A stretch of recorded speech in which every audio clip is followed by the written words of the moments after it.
Zed says, is this allowed when you want to buy something like a land, for example, and you don't have cash, but you can go to the bank and the bank pays for the land and you start to pay the bank? Is this not riba?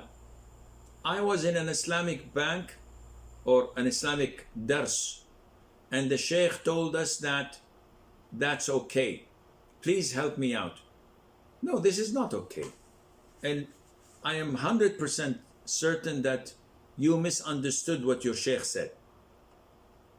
Selling and buying should be done by two parties. Whenever a third party intervenes, this kind or form of financing is most likely riba. So if I have this plot to buy, the owner wants to buy it cash, and I don't have cash, we cannot finish and conclude this transaction unless a third party comes and says, listen, the seller wants 100,000 euros. Here's your 100,000 euros. The buyer must pay me back 120,000 euros over the duration of XYZ. You agree? The seller says, I'm fine. The buyer says, I'm fine. The bank says, I'm fine. This is haram. This is riba. Definitely your teacher did not mean this when he was teaching his dars. When will it be permissible? When the bank comes and sees that the transaction is not going to go through due to such problems, he goes and buys the property from the seller.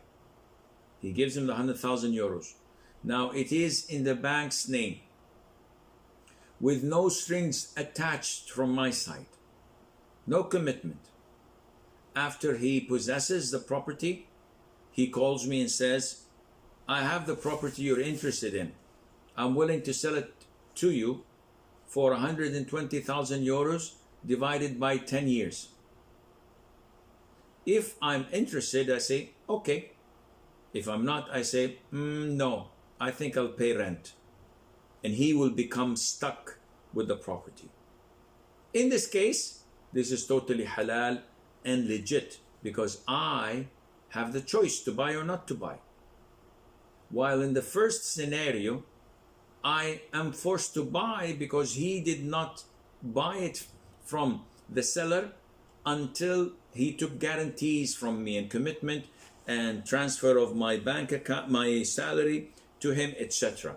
So therefore, I hope this answers your question.